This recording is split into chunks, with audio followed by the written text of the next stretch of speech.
hutang. Tu sebab Nabi tak suka berhutang. Kau berhutang, yaj'aluka yakzib.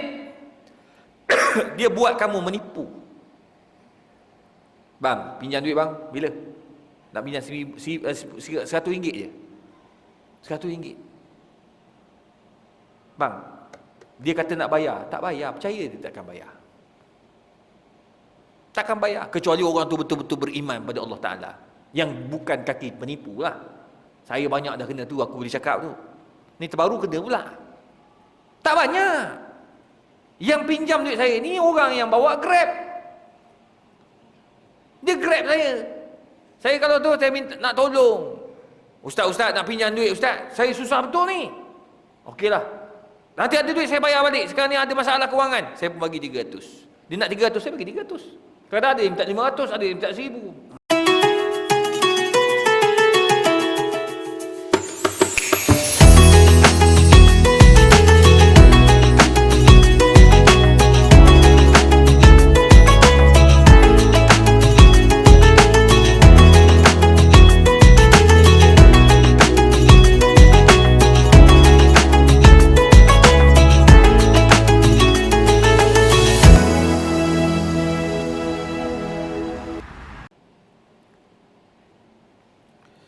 Bismillahirrahmanirrahim. Alhamdulillahi Rabbil Alamin. Wassalatu wassalam ala ashrafil anbiya'i wal mursalin. Wa ala alihi wa sahbihi wattabi'ina ila yaumiddin. Rabbi syrah li sadri wa yassir li amri wahlul 'uqdatam min lisani yafqahu qawli, amma ba'du. Assalamualaikum warahmatullahi wabarakatuh. Pertama sekali kita bersyukur kepada Allah Subhanahu wa taala kerana dengan izin dan limpah kurnianya, tuan-tuan perempuan, pada malam ini kita dapat sama-sama berkongsi ilmu, saling ingat memperingati antara satu sama lain. Sebagaimana firman Allah dalam Al-Quran, wa dzakkir fa inna dzikra tanfa'ul mu'minin. Ingat memperingatilah kamu, sesungguhnya dengan ingat memperingati itu mendatangkan banyak manfaat dan faedah kepada orang-orang yang beriman. Ditambah pula kita pada hari ini, tuan-tuan, kita berada di zaman fitnah. Zaman fitnah ini macam mana kita nak hadapi? Tak lain dan tak bukan, iaitu dengan saling ingat memperingati. Tuan-tuan nak buat apa lagi? Apa yang mampu kita buat? La haula wala quwwata illa billahil aliyil azim. Kita tak mampu, tuan-tuan, nak hadapi fitnah-fitnah dekat luar sana. Fitnah anak mudanya, fitnah anak perempuannya, fitnah anak lelakinya, fitnah orang kayanya, fitnah orang miskinnya, fitnah pemimpin pun sama juga. Takkan lepas.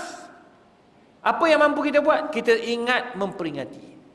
Tadi Tuan Haji Sofi bagi tahu bahawa masjid kita ni alhamdulillah. Ni surau ke masjid? Lupa dah. Surau ke? Surau Jumaat kan? Okey, masjid lah.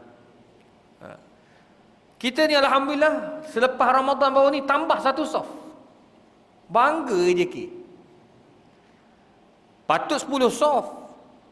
Tapi nak dapat satu soft tambah tu satu nikmat, betul tak? Tu Pak Haji Sofi nampak happy.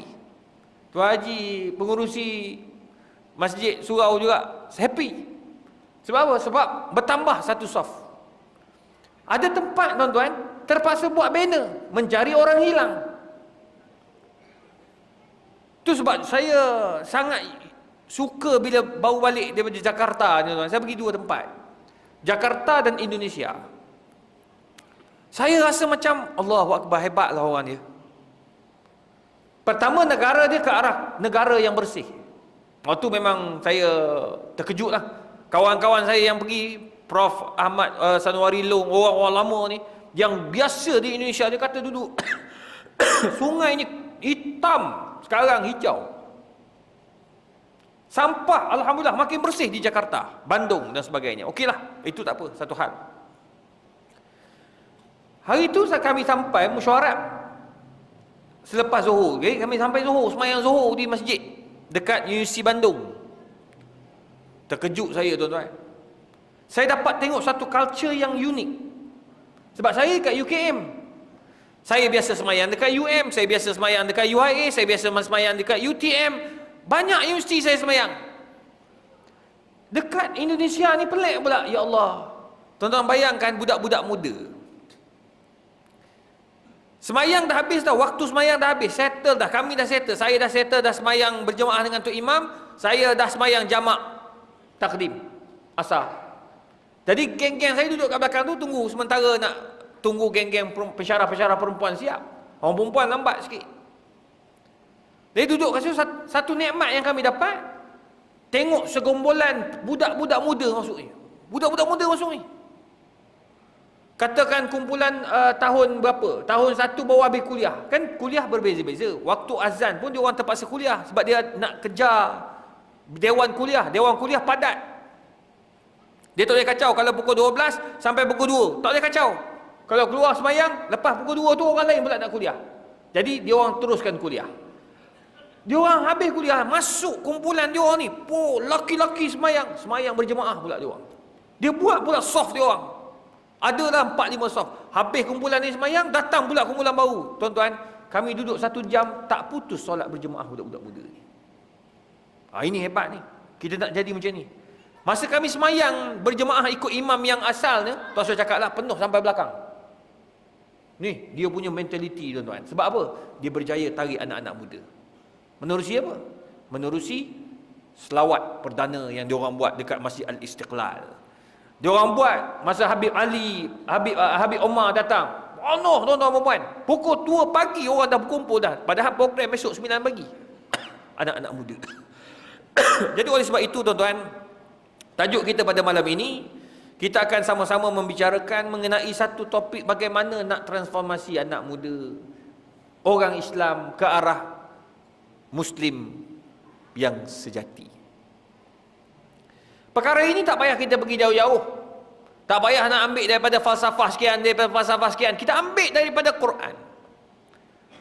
Yang Allah sebut dalam surah Al-Mu'minun. Kata Allah Ta'ala, Qad aflahal mu'minun.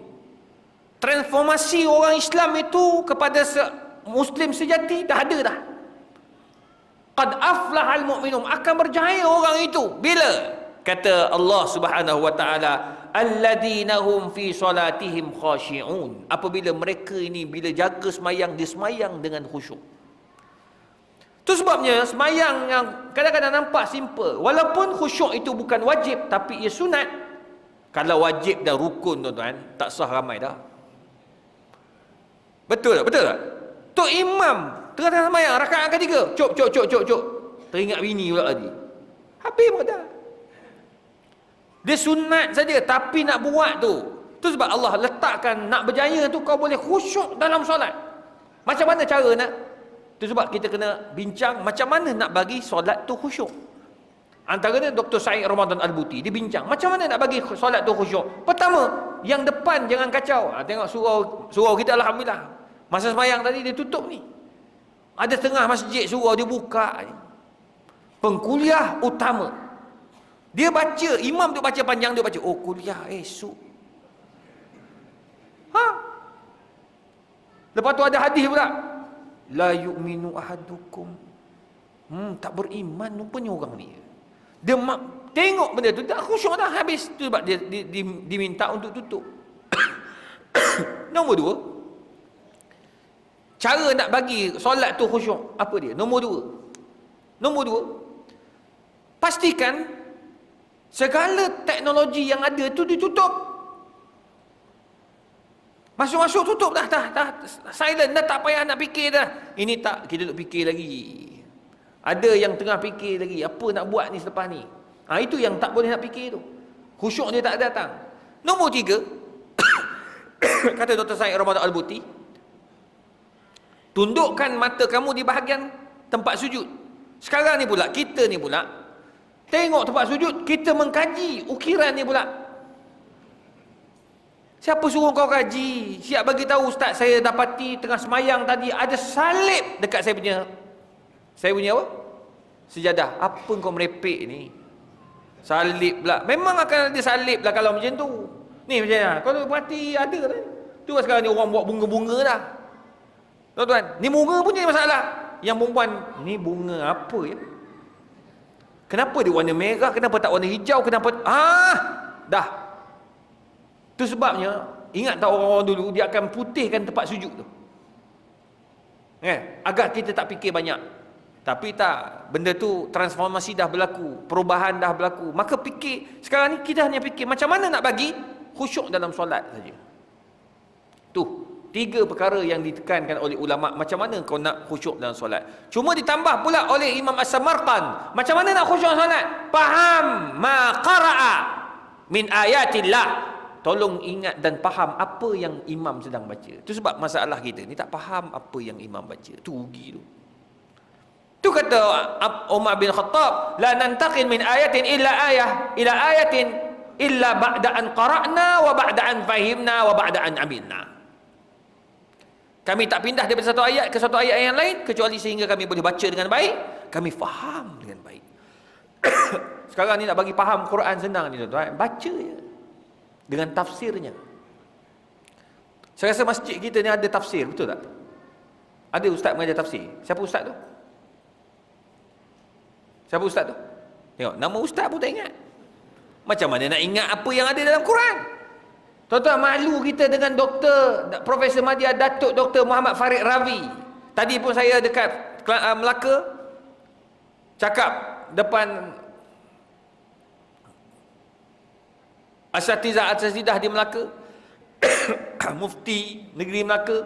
Kita malu dengan Ustaz Farid Ravi ni sebenarnya. Tuan-tuan, dia masuk Islam umur 18 tahun. 18 tahun, bukan macam kita lahir-lahir Allahu Akbar, Allahu Akbar, orang qomat dah. Zaman dulu lagi dah. Azan telinga kanan, qomat telinga kiri.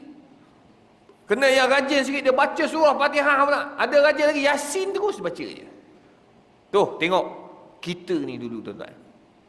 Lahir-lahir Islam, mak bapak Islam, dia lahir-lahir Hindu. Bila dia terima Islam? Apabila dia mula berkawan dengan orang-orang Islam. Lepas tu dia selalu dengar orang ceramah, dia dengar kawan-kawan dia sebab dia duduk kat belah-belah Selangor sana. Dia kata, saya dengar orang ceramah. Sebab kita tak boleh larang kalau orang bukan Islam nak datang duduk dengar, biar dia dengar. Saya ada seorang, saya Islamkan. Saya ingat nama dia Muhammad Hafiz. Dia buat Masters Engineering dekat Fakulti Kejuruteraan UKM. Masa tu tahun 2008, saya nak tengah buat proses untuk cuti pelajar PhD. Profesor Asyah Sarji telefon saya, dia kata, "Ustaz, boleh tolong saya Ustaz?" "Boleh." "Boleh tak Ustaz bincang dengan anak murid saya ni? Dia ni Fakulti Engineering tapi dia ada ambil subjek dengan saya juga. Jadi boleh tak Ustaz jumpa dia, cakap dengan dia tentang Islam sebab dia nak tanya banyak perkara tentang Islam tapi saya tak boleh jawab lah Ustaz sebab saya bukan ustazah. Tolong Ustaz." Saya bila dengar tu saya kata, "Okey, boleh, tak ada masalah, datang." Dia datang ke bilik saya. Bila datang ke bilik saya ni tuan-tuan, wow, dia tanya soalan, masya-Allah. Style budak-budak muda. Dia kata pertama sekali, kenapa kita tak boleh tengok Allah? Yang kedua, apa beza agama Kristian dengan agama Islam? Dan sekarang ini bapak saya Buddha. Apa beza Buddha dengan agama Islam? Bapak saya sembah berhala, sembah patung. Orang Islam sembah Kaabah. Apa beza? Dua-dua batu.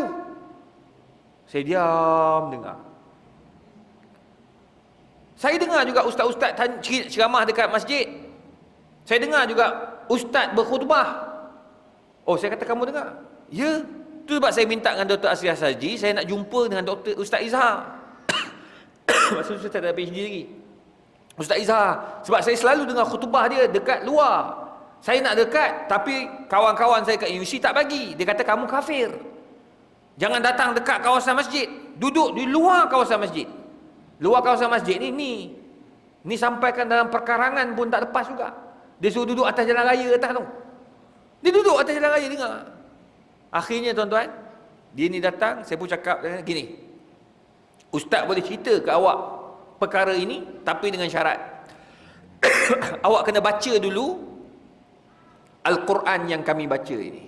Tapi tak perlu baca Quran, kamu tak perlu nak faham macam mana baca Quran, tak boleh. Saya kebetulan pula dapat hadiah daripada JAKIM.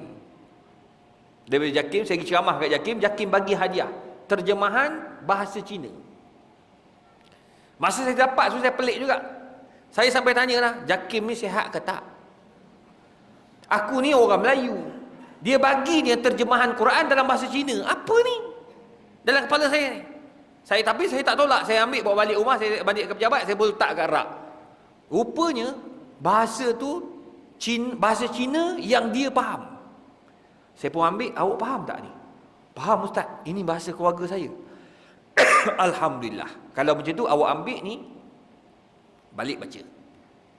Lepas awak dah baca, awak faham, awak rasa tak faham, awak boleh tanya saya. Nanti soalan yang awak tanya semua ada dalam ni. Tuan-tuan tahu, lepas 3 minggu dia datang.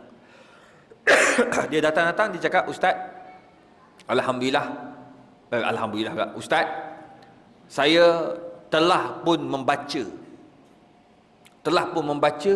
semua yang ustaz bagi dekat saya ni. Rupanya soalan-soalan saya telah terjawab. Dia siap bagi tahu dalam surah sekian, dalam surah sekian, dalam surah sekian.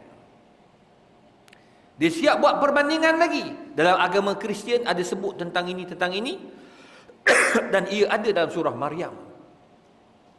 Jadi ustaz, tolong Islamkan saya. Tuan-tuan, saya Islamkan dia dulu dalam bilik saya tu. Dia mengucap 2 kalimah syahadah. Kemudian saya minta dia buat secara rasmi dekat surau dengan tempat saya jadi imam tarawih masa tu. Pada masa yang sama, daftarkan di Jabatan Agama Islam Selangor. Alhamdulillah tuan-tuan, sekarang dia seorang engineer oil and gas. Nak bagi tahu, bila kita faham Al-Quran, kita akan menangis. Kita akan boleh nak menjawab segala persoalan-persoalan yang ditanya oleh orang bukan Islam. Orang bukan Islam dia bukan tak tahu, tuan-tuan, dia tahu. Tapi dia orang akan kaitkan dengan sains.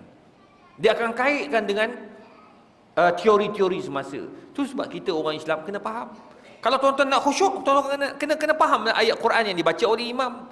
Itu sebab Ustaz Farid Ravi ni, dia orang lahir itu Hindu, umur 18 tahun baru masuk Islam, dan sekarang ini dia pakar tafsir di Malaysia. Itu sebabnya kalau bila kita baca Quran, kalau ada ustaz datang mengajar Quran, mengajar tafsir Quran, tuan-tuan, bawalah tafsir. Ni ibu-ibu saya tak kisah sebab you all memang bawa. Kalau ada kuliah tafsir, dia akan bawa buku, dia akan bawa apa penulisan dan sebagainya.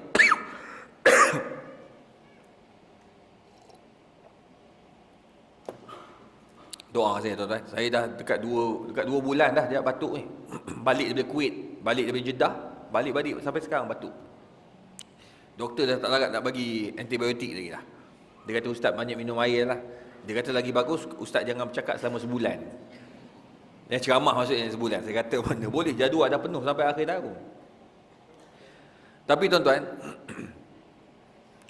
sungguh tu sebabnya bila kita semayang dekat Masjid Haram, imam boleh menangis. Baru ni kami dapat hari Khamis malam Sudais jadi imam. Tuan-tuan, sampai Alhamdulillahi Rabbil Alamin Ar-Rahmanir Rahim Maliki Yawmiddin Iyyaka na'budu wa iyyaka nasta'in Ihdinas siratal, nangis, ihdinas siratal mustaqim. Nangis dah kat situ. Sampai ihdinas siratal menangis dah. Semua orang nangis dalam masjid tu, dalam Masjid Haram.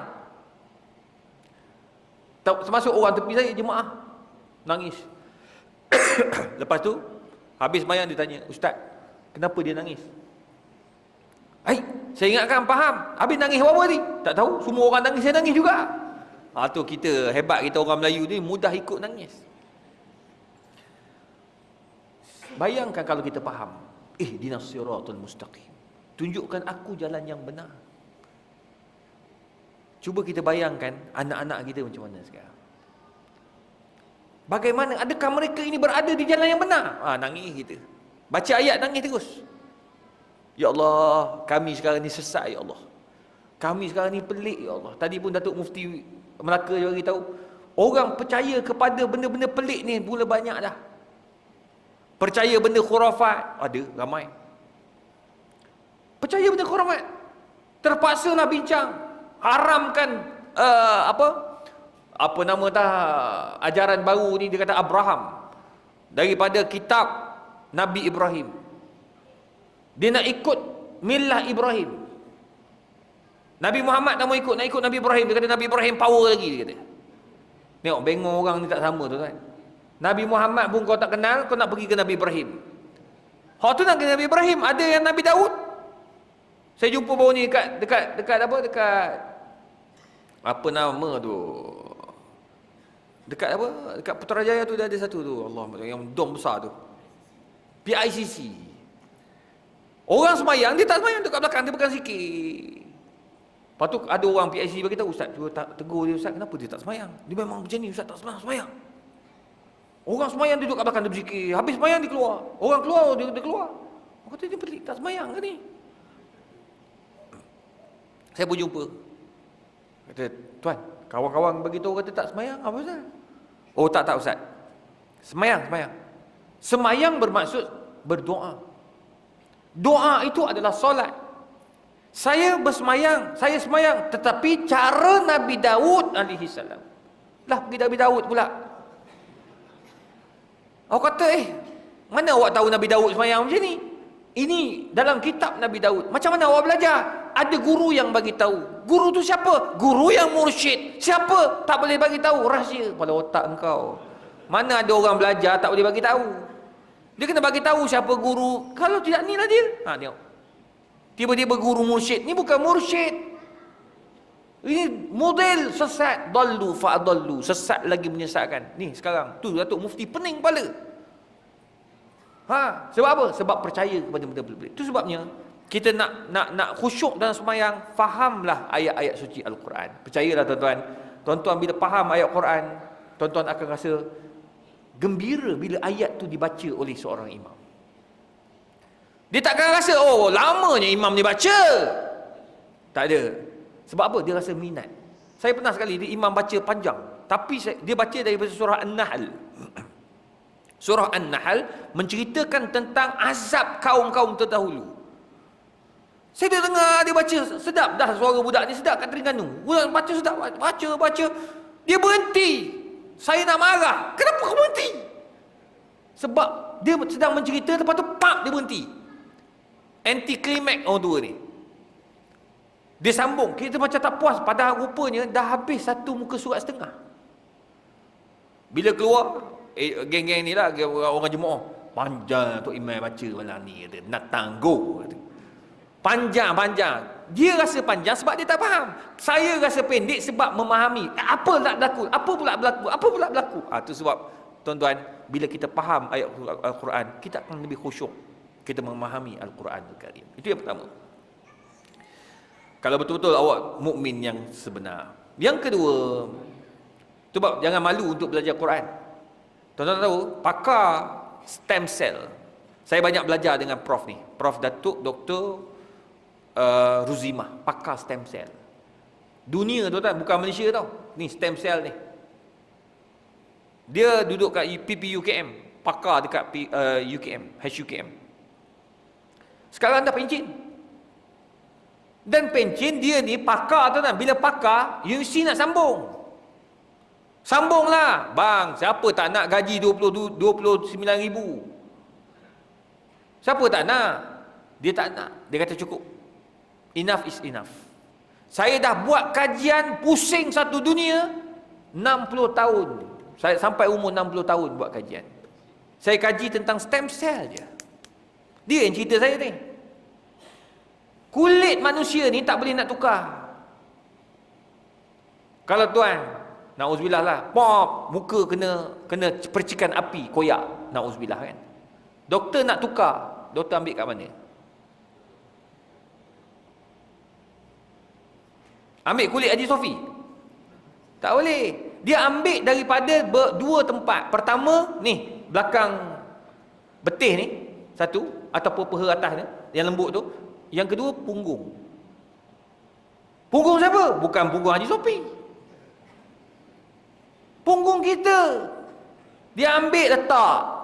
Sebab sesuai. Kulit dengan kulit kita dengan kulit kita. Ni saintis. Boleh ustaz saya nak ambil daripada kulit orang yang cantik letak kat kulit saya. Boleh. Tetapi ustaz, luaran atasannya cantik, di bawahnya kanser. Kanser bawah. Ni pakar stem cell.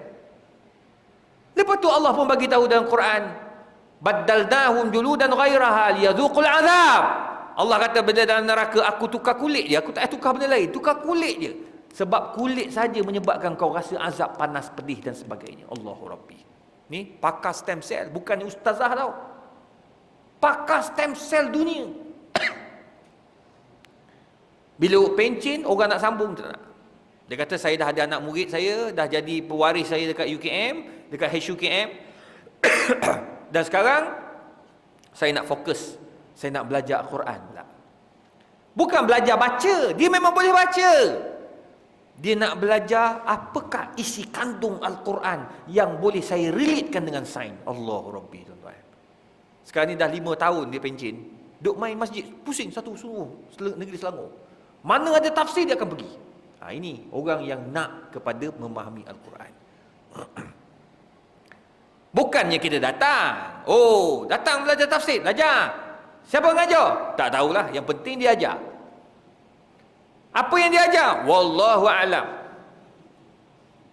Itu rugi kita. Itu sebabnya tuan-tuan, fahamlah Al-Quran. Saya ajak tuan-tuan biar faham Quran. Tuan-tuan percayalah. Kalau tak percaya, tuan-tuan boleh kata kat saya, boleh maki saya kalau kata benda tu tak betul. Tuan-tuan try satu juzuk dulu. Try satu juzuk dulu. Ambil juzuk 1 sampai juzuk 2. Settle. Faham betul-betul. Tuan-tuan rasa nikmat bila faham ayat suci Al-Quran tu. Tapi memanglah mula-mula kita rasa macam boring. Sebab apa? Sebab dia menceritakan tentang sejarah. Dia cerita tentang hukum hakam. Jadi tuan-tuan nak kena dalami sikit. Sebab bila ada belajar tafsir, tuan-tuan kena bawa buku tafsir. Kalau tidak, tak boleh. Kena bawa. Kalau tidak, memang tuan-tuan takkan pandai. Takkan pandai. Percaya je kat saya. Nombor 2. Allah Subhanahu wa taala jelaskan lagi sifat yang kedua, walladzina hum 'anil lagwi mu'ridun. Al-i'rad 'anil lagwi kullu kalamin sakhitun haqquhu 'anil yulgha kal kadhib wasyatam. Orang mukmin sejati ni dia tak guna lidah dia untuk dia kata apa? Kal kadhib, menipu. Kita ni hidup menipu je tuan-tuan. Ya Rabbi, cakap tak pernah nak betul. Tak pernah nak betul. Banyak menipu. Isteri tanya, awak kat mana tadi? Adalah kat pejabat, sibuk. Dah menipu dah. Padahal kedai mama. Bini telefon, busy, tak angkat. Kekasih gelap telefon, dia call 10 kali balik. Ni menipu. Itu sebab beringat, ni dalam Facebook, Instagram, tuan-tuan beringat, banyak penipuan. Janganlah tuan-tuan, jangan terikut-ikut. Kita ni kadang-kadang terlalu taksub pada sesuatu perkara sampai sanggup menipu. Dah, tak payah. Buat apa menipu? Saya percayalah cakap saya tuan-tuan, tak payah. Jangan ikut sangat menipu. Hutang. Sebab Nabi tak suka berhutang. Kau berhutang, yaj'aluka yakdzib. Dia buat kamu menipu. Bang, pinjam duit bang. Bila? Nak pinjam RM100 je. RM100. Bang, dia kata nak bayar. Tak bayar, percaya dia takkan bayar. Takkan bayar. Kecuali orang tu betul-betul beriman pada Allah Ta'ala, yang bukan kaki penipu lah. Saya banyak dah kena tu, aku boleh cakap tu. Ni terbaru kena pula. Tak banyak. Yang pinjam duit saya ni orang yang bawa Grab. Dia Grab saya. Saya kalau tu saya minta nak tolong. Ustaz nak pinjam duit ustaz. Saya susah betul ni. Okeylah. Nanti ada duit saya bayar balik. Sekarang ni ada masalah kewangan. Saya pun bagi 300. Dia nak 300, saya bagi 300. Kadang ada yang minta 500, ada yang minta 1000. Bagilah kita tuan-tuan. Ustaz takkan tak bagi. Betul tak? Mana boleh kita cakap ke orang, tolong orang, bantu orang, wa yusiruna ala anfusihim walau kana bihim khasasah. Ambil kau, tak bayar orang. Saya cakap saya buat, tapi itulah, hanya Allah dan Rasul saya tahulah sedihnya hati aku ni. Diingat aku orang kaya. Kecuali aku YB yang dipilih. Kan? YB yang pilih pun tak bagi kat dia. Saya yang bagi. Dah minta bagi. Tuan-tuan, kita pun tak teramak, bagilah 300. Ustaz, saya akan bayar Ustaz. Oi, sekarang ni tuan-tuan, dah pinjam hampir setahun dah. Saya jumpa dia. Saya ambil Grab. Dia datang tau, buat macam tak pernah hutang pun. Betul, kalau kita dah pinjam duit, katakan saya pinjam duit awak bawa, saya bawa Grab. Awak pinjam saya pinjam duit tuan. Tiba-tiba tuan nak naik kereta saya. Bila sampai dah ke destinasi, tuan tak payah bayar tuan. Duit hari tu 300 saya potong. Kan? Potonglah RM80 kan? Potonglah. Tak ada, dia ambil lagi. Aku pun tak faham. Saya pula malu nak minta. Sekarang orang yang bagi pinjam malu nak minta. Manusia zaman sekarang pelik tuan-tuan. Tu sebab Nabi tak semayangkan jenazah orang yang berhutang, sebab banyak kes masalah dia dengan manusia. Menipu tak pernah dan. Oh tuan-tuan, cakap bab tipu ni pening kepala saya. Tambah-tambah bab hutang, tak usah cakap lah. Ada saya pakai cincin hijau. Kau perasan kalau tuan-tuan tengok dalam TV tu hijau cong kan? Bukan aku beli tu. Tu semuanya hasil hutang. Ni, masa kuliah saya mengajar kitab depan ni. Buka kitab. Hari tu nak pinjam duit buat nak buat bisnes, bagilah. Dia pinjam berapa? Dia minta 10. Saya kata saya tak ada duit 10 tu. Tolong Ustaz. Sebab orang rapat dengan kita macam saya rapat dengan Haji Sopi lah. Haji Sopi nak minta tiba-tiba. Kata minta maaf Haji, banyak 10 tu, saya ada 8 je. Bolehlah saya keluarkan duit saya simpanan tu. Bagi ke Haji. Kawan, dah dia selalu ada kuliah. Bila Haji nak bayar Haji? InsyaAllah dah 3 bulan Ustaz, insyaAllah. Dapat duit ni saya bagi. Saya pun bagi. Mujurnya saya ni tak cerdik sangat, adalah sikit cerdik tu. Kalau tak siap PhD aku. Bagi. Haji, cuma sebelum saya bagi tu, nak tanya, saya bagi 8,000 ni. Cuma tak ada ke apa-apa saya boleh cakap. Saya simpan. Dia pun kata, Ustaz, saya memang tak ada apa Ustaz. Motor adalah motor buruk saya ni. Tak apa, motor saya pun ada. Ada tak benda yang ada nilai yang lebih kurang 8,000 ni? Saya pun, dia cabut cincin dia. Kata, Ustaz, ambil ini, hijau. Kulit zamrud. Saya kata, ni nilai berapa? Tak tahu Ustaz, saya pun tak pasti. Mungkin lebih, mungkin kurang. Astaga, lagi pening pada aku juga. Kita pun tak tahu lah. Kata tak apalah, sebab sahabat punya pasal, yang penting aku simpan je lah. Saya tak tahu langsung harga berapa. 3 bulan, tuan-tuan tahu, lepas pinjam tu, tak nampak dah dibuka reha depan ni. Tak ada dah kitab dia. Saya kata, mana pergi orang ni, lama betul lah. WhatsApp, sihat? Alhamdulillah, sihat tu Ustaz. Bila datang masjid, insyaAllah, sibuk sikit. Itu je ayat dia, tak panjang cerita pun tak ada. Sampailah satu hari, saya sampai lupa 8,000 tu. Rupanya sudah masuk tahun yang ke-5. Tak dengar cerita. Saya tunggu WhatsApp dia. WhatsApp, dia tak balas. Hati sudah debol lah. Telefon dia angkat. Ustaz, minta maaf Ustaz, saya tak mampu nak bayar. Saya kena tipu lagi Ustaz. Allahu Akbar. Lepas tu hutang Ustaz macam mana? Ustaz, minta maaf Ustaz, cincin yang saya bagi Ustaz tu, saya memang tak pakai cincin, saya simpan tu. Simpan. Ustaz, jual lah. Saya kata, saya nak jual, takkan tak ada duit kot. Tolonglah bayar duit saya ni lah. Kesianlah saya nak guna duit juga. Tak apa Ustaz, Ustaz tolonglah, Ustaz jual lah. Saya tak ada duit nak bayar dah. Saya punya kelang kabut macam risau. Masa tu isteri saya tak tahu tuan-tuan, tak tahu. Sampai sekarang dia tak tahu. Tuan-tuan jangan bagi tahu dia. Bab duit tuan-tuan, kita ambil duit simpanan bagi kat orang, bini tak tahu. Kalau tak mesti bising, kenapa dia bagi, kenapa? Saya diam. Telefon kawan saya S1, kedai S1. S1 ni dia tokemah dekat Putrajaya. Alamanda sekarang ni kat IOI. Saya kata, "Tok, tolong Tok, saya ada orang pinjam saya punya duit 8,000 Tok. Sekarang ni dia bagi cincin, betul ke tak?" Dia kata, "So gadai." Dia kata, "Saya jual je." "Boleh tak tengok?" Dia kata, "Ustaz, mari datang ke Alamanda." Saya pergi Alamanda. Alamanda tunjuk cincin. Dia tengok. "Berapa dia hutang Ustaz?" 8,000. "Oi, Ustaz ni baik sangat. Berapa lama dia pinjam?" 5 tahun dah. Dia janji berapa lama? 3 bulan. Masya Allah. Dia pun tengok lampu apa, rupanya tengok cincin lain. Lampu pakai itu gini.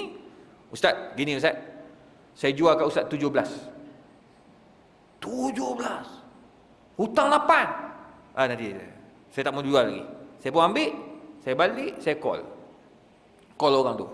"Ji, tahu tak harga cincin haji ni berapa?" 17. "Mari datang ambil, pergi jual. Bagi saya duit saya 8,000. Baki you ambil." "Ustaz, minta maaf Ustaz. Saya dah malu nak jumpa Ustaz.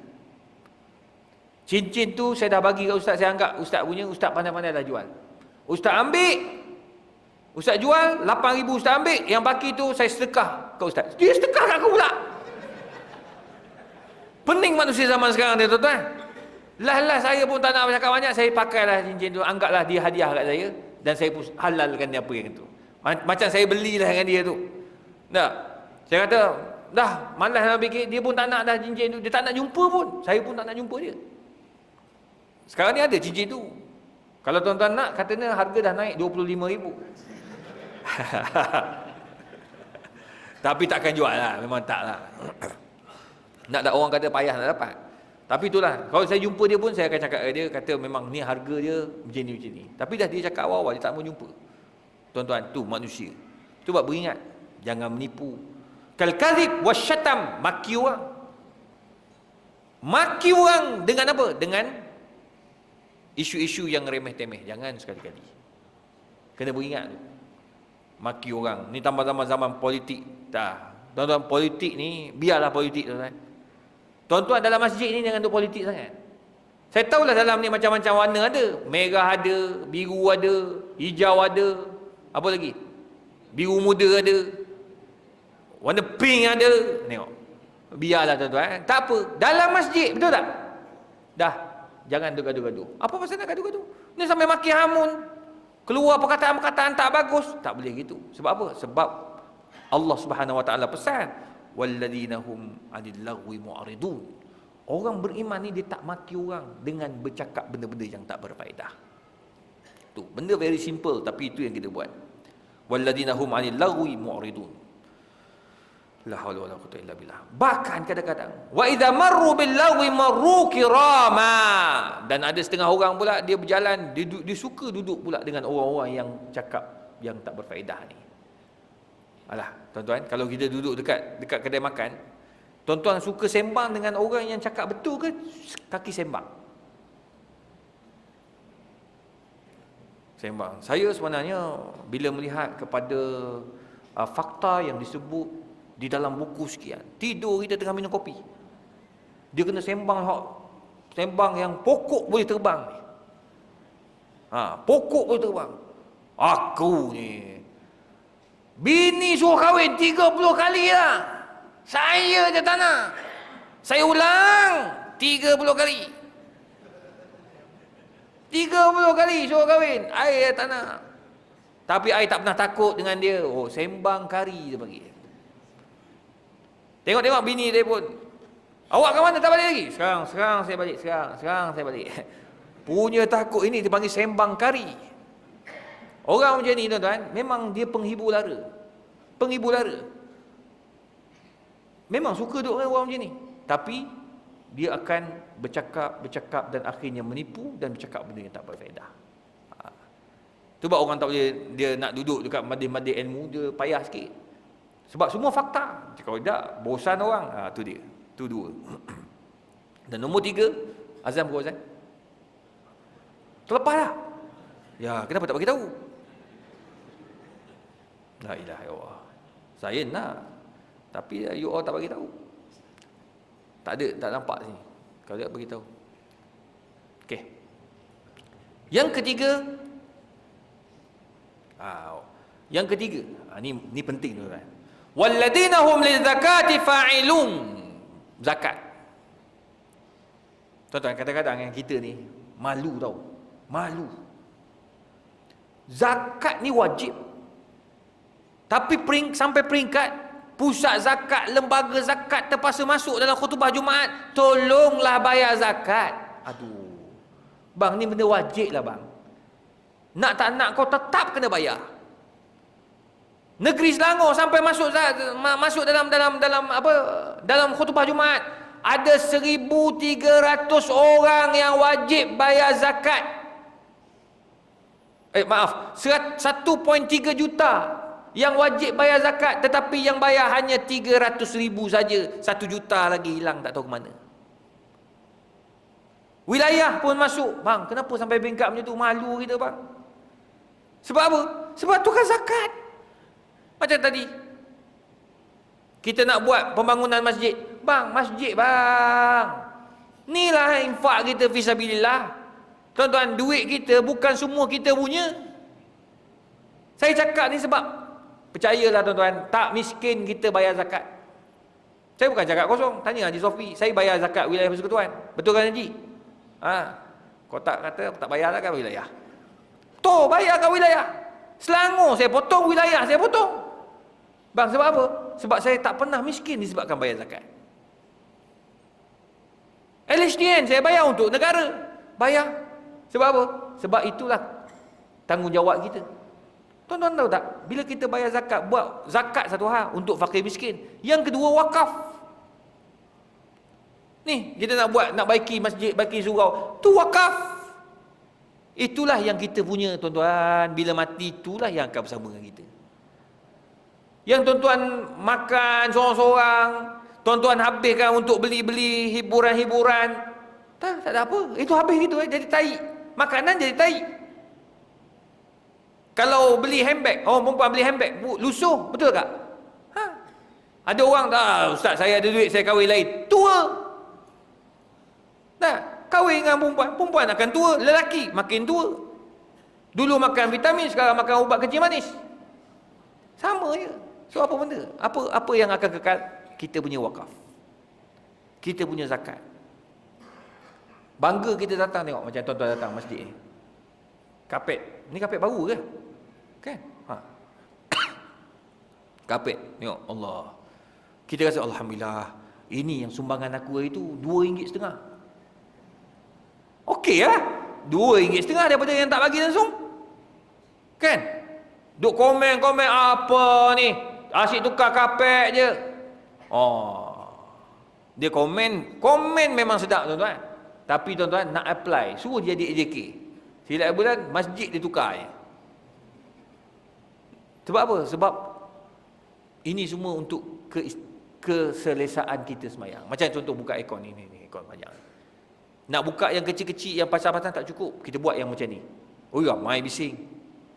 Bukan masjid ni lah, masjid lain. Ada. Oh bising, apa benda ni ya Allah, macam apa, balut mayat. Dia kata. Macam pocong, tak cantik langsung masjid. Bang, tak apa bang, yang penting selesa. Yang penting sejuk, orang datang boleh semayang. Tu yang tambah satu soft. Ni lepas malam ceramah malam ni, tambah lagi 3 soft. Bang, sebab apa? Sebab kita ini kadang-kadang terlalu kedekut dengan apa yang kita ada. Tak payah kedekut dengan duit. Percayalah tuan-tuan. Saya di Indonesia, ni saya malu ni. Saya naik taksi. Bukan naik taksi, naik tutut. Dia tiga roda tu dengan bini saya, isteri saya. Dah orang ajar saya, dia kata kalau naik kena tawar sebab dia tak ada meter.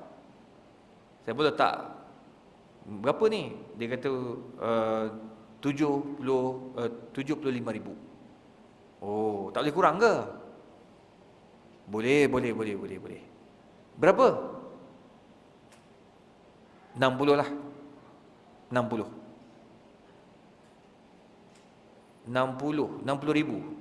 So dia kurangkan 15,000 lah.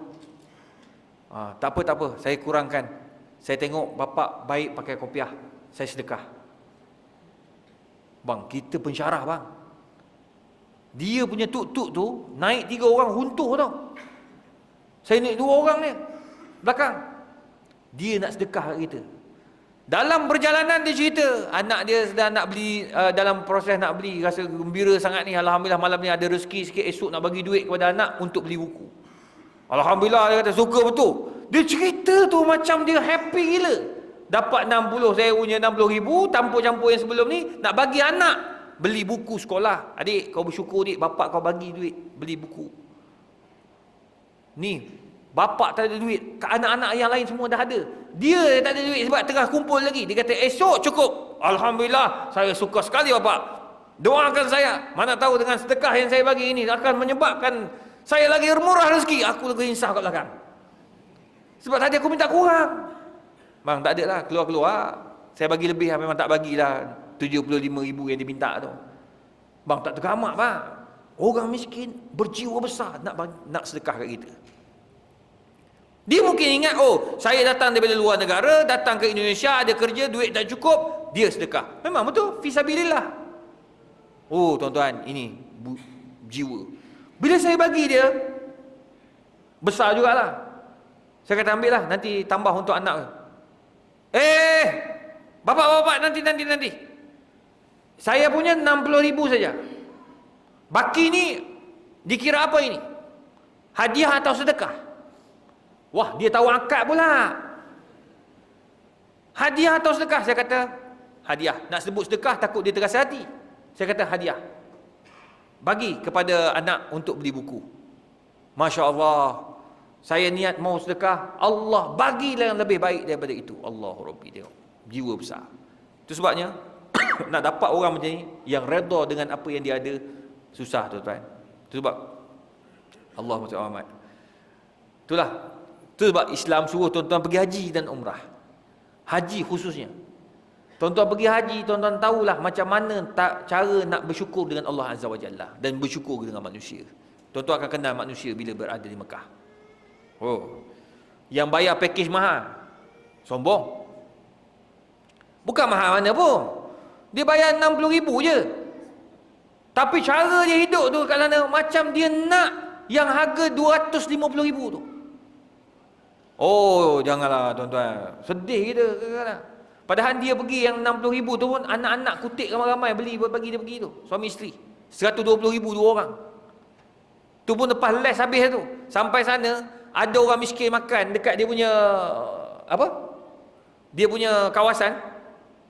Ni pakej mahal ya. Awak pakej murah keluar. Oh, dia pula marah. Bang, ini berlaku bang. Ya Rabbi. Ada yang marah sebab makan ikan tongkol tiap-tiap hari pun ada. Kita ni makan ikan jaket. Macam jaket dah kita dibuatnya. Oh, dia marah. Itu baru sikit. Sebabnya tuan-tuan, nak tahu bersyukur, pergilah negara-negara susah. Sebab Nabi kata kalau nak tahu bagaimana hidup bersyukur, tengok anak-anak yatim piatu, tengok orang susah, dekat situ kau tahulah macam mana kau nak bersyukur. Yang terakhir, tuan-tuan perempuan yang dikasihi sekalian, Allah sebut walladzina hum li furujihim hafizun illa ala azwajihim aw ma malakat aymanuhum fa innahum ghairu malumin. Jaga kemaluan. Walladzina hum li furujihim hafizun. Jaga kemaluan ini yang suka apabila kita tak dapat mengawalnya dengan baik. Kahwin, Allah suruh kahwin. Sebab Nabi kata, "Man istata'a minkumul ba'a falyatazawwaj." Bila kamu ada kemampuan, kahwin, kata Nabi. Fa innahu aghaddun lil basar wa ahsinun lil faraj. Bila kau kahwin, mata kau terjaga, kemaluan kau terjaga. Sebab kahwin, Islam suruh kahwin. Tak cukup seorang, tambah dua. Tak cukup dua, tambah tiga. Mengikut kepada kemampuan. Tak boleh tuan-tuan kata tak boleh. Kalau mampu, jalan. Tak mampu, tak payah. Ini kita ni kalau bab tu nak ikut sunnah Nabi SAW. Saya kahwin lebih ni ustaz kerana mengikut sunnah Nabi SAW. Oh, percaya. Cara bercakap macam Habib lah. Tapi semayang berjemaah ke masjid haram tak datang. Kenapa tak datang? Sibuk ustaz kerana ramai isteri yang perlu dijaga. Kau dah silap tu. Nabi ramai isteri lagi lama Nabi dekat masjid. Ini tak. Isteri ramai tak datang masjid. Yang itu ikut sunnah, yang ini tak ikut sunnah. Tak boleh lagi itu. Nampak? Itu sebab kita kena faham macam mana nak memahami sunnah Nabi SAW. Tadi pun bagus tadi. Saya tengok ada infografi. Makanan ikut sunnah, makanan tak ikut makanan ikut sunnah, lepas tu saintifik. Itu bagus tu. Sebab apa? Islam dan sains. Tuan-tuan. Jadi, apa yang boleh saya katakan tadi? Zaman sekarang, zaman fitnah. Nak berzina hari ni, tuan-tuan. Kak, tak payah penting-penting kak. Suami akak ni depan pakai kopiah, pakai serban, pakai songkok, pakai baju Melayu, pakai jubah, tak boleh percaya. Semua boleh jadi. Boleh jadi. Itu sebab al-imanu hahuna kata Nabi. Iman itu di hati. Tanya kawan-kawan yang tangkap khalwat. Dia kata, ustaz, yang kena tangkap ni ustaz, macam-macam. Ada yang kena tangkap pakai jubah. Dia balik solat isyak, dia tidur kat hotel tu, check-in hotel tu. Semayang. Ada polis, dia cerita, dia tangkap geng-geng nak rompak. Bila tangkap nak rompak ni, dalam kocek perompak ni semua ada surah Yasin. Polis tanya, kamu ni buat apa dengan Yasin? Dia kata sebelum rompak tadi baca Yasin, doa selamat. Kena tangkap. Tengok tuan-tuan, dia percaya dia baca Yasin tapi merompak tetap kena tangkap. Ni sama juga macam kita.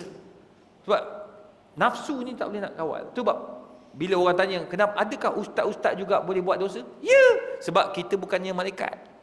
Kena beringat. Ustaz-ustaz boleh rasuah. Ustaz-ustaz juga boleh apa? Boleh buat salah, berzina.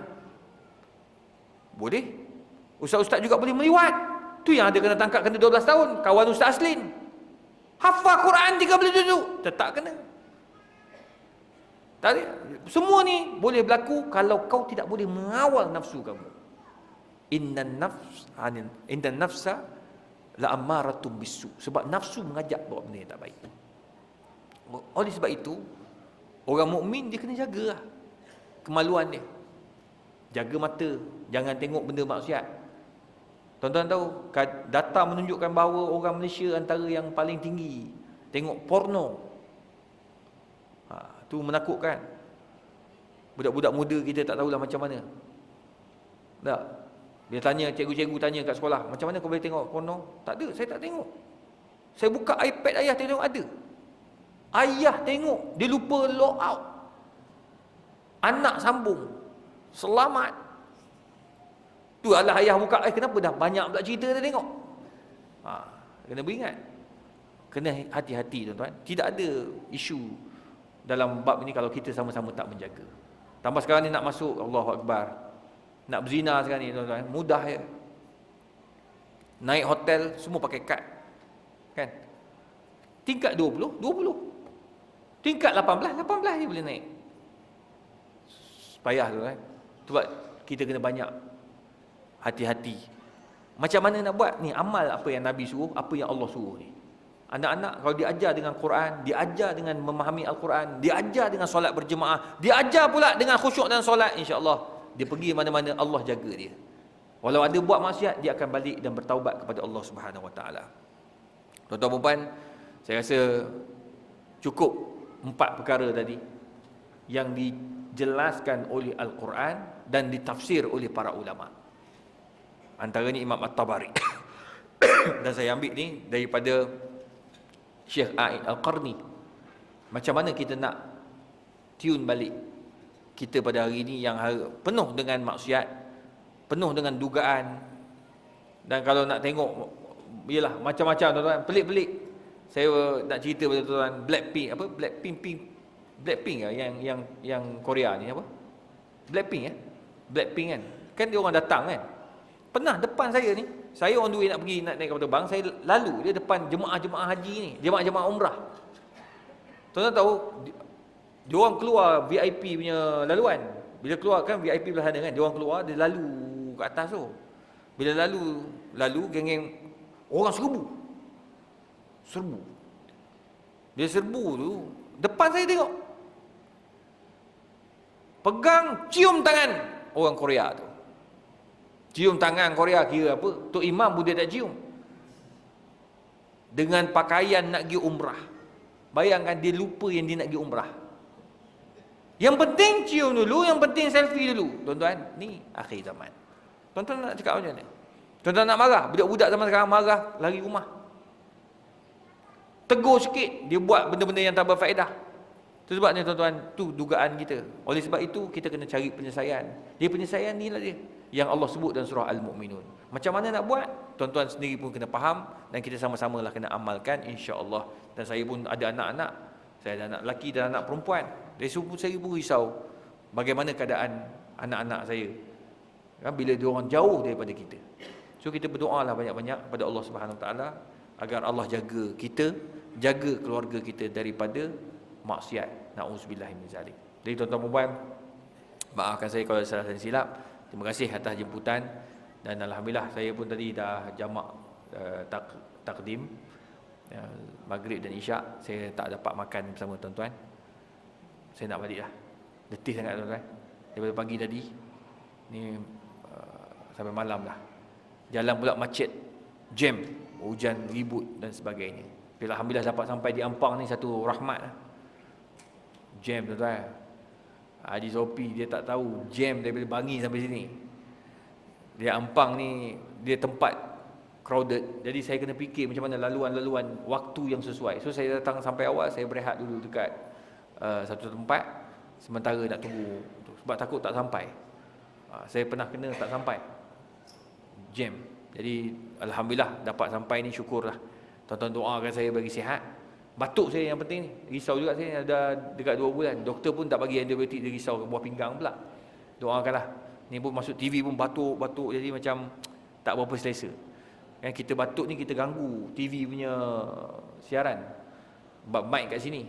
Jadi tuan-tuan doakanlah bagi sihat. Sebab saya memang keturunan belah mak, kalau batuk lama, batuk 40 hari orang dulu kata.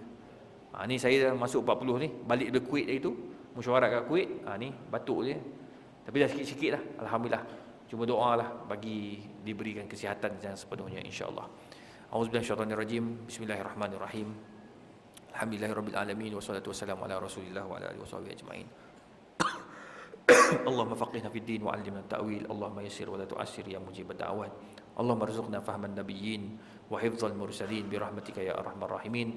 Wa sallallahu ala sayyidina Muhammadin wa ala alihi wa sahbihi wasallam. Taqabbalallahu minna wa minkum, taqabbal ya karim.